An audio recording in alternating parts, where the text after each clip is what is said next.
morning Year 6, another week of lockdown begins, the last week before half term. And I know that we'll be seeing some of you after half term, although obviously school's going to look very, very different to what we're normally used to.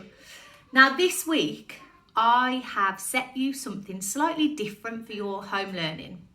This week would normally have been the end of SATS week. Last week would have been his SATS week, and this week it would have all been over. SATS would have been done and dusted.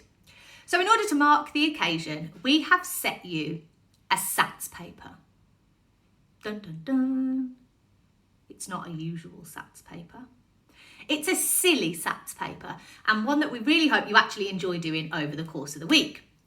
Now, there are 9 papers within this SATS paper, and some of them I will be taking very seriously. Paper 1, for example, is how well do you know your chocolate bars? Then you have a range of different pictures of the insides of chocolate bars, and you have to identify which one each of them are. Like I say, very serious stuff. Paper 2, arguably even more serious. Where's Wally? You will need a stopwatch and time how many seconds it takes you to find Wally.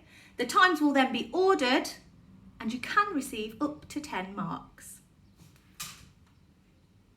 Round 3, how well do you know your staff, your Year 6 staff?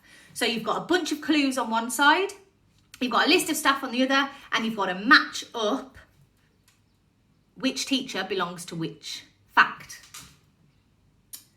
Then paper 4 is a bit of a scavenger hunt. So it's something that you can do at home. You've got a list of objects that you have to find, and you have to find the objects in order and then see how long it's taken you, time how long it takes you to find each of those items.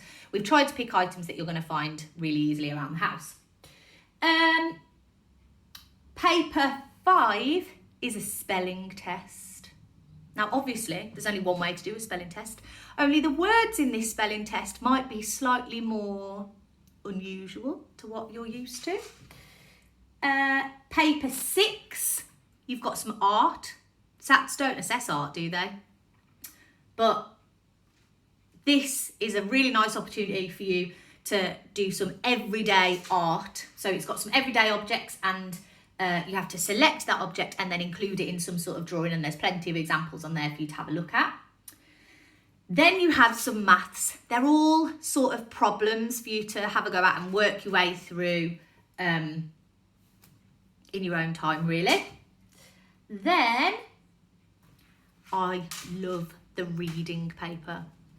The reading paper is actually a bunch of emojis that represent a book title.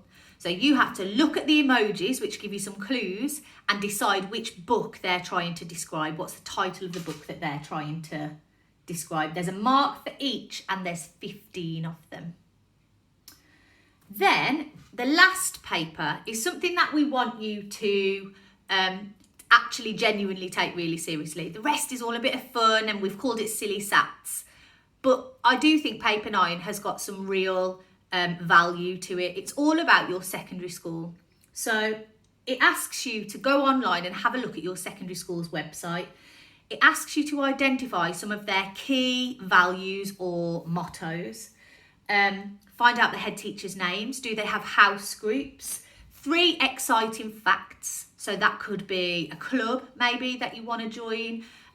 It could be that you're really excited. I couldn't wait to get into a proper chemistry lab and do real experiments. It asks you to have a go at drawing the school logo. Maybe have a look on their social media, see if they've got a Facebook or Twitter page that you could follow. Are there any quotes that you could pull from different students? So often on websites, schools will include quotes of former students who've gone there or students that are currently there about what they think about the school and what sports facilities do they have. I know lots of you will be excited by that. And the very last one, back to being silly SATs. I know they said there were 9 papers, there are, but this 10th bit isn't really a paper as such. It is called a crazy hair celebration. I'm going to show you my laptop now because this will be what you receive as part of your PDF. We would like you to have a go at a Crazy Hair celebration and send in your pictures. There will be postcards sent to the winners of the Crazy Hair competition. Now, I haven't been able to get to the hairdressers. Nick hasn't been able to get to the hairdressers. His hair's almost as long as mine. So boys in particular, I'm guessing that you're going to be able to do some crazy things to your hair that you maybe wouldn't normally. I really hope you enjoy this week's home learning. It's meant to be a bit of fun, but with an element of seriousness there too, because we do want you to start thinking and gathering as much information as you can about your secondary school. And then that can inform some discussions when we get back to school about the things that you're looking forward to, maybe some things that you're a little bit worried about that we can address together at school. Right, guys, I am really excited to keep seeing your home learning coming in. It is really important. We've seen a slight dip this week in how many people are sending their learning in, and it is really important that we do see that. We need to have regular communication with you guys and see that you're engaging in what we're sending home. I'm missing you all terribly. I hope you have a wonderful half term, and I'm really, really looking forward to seeing some of those gorgeous faces after half term. See you soon.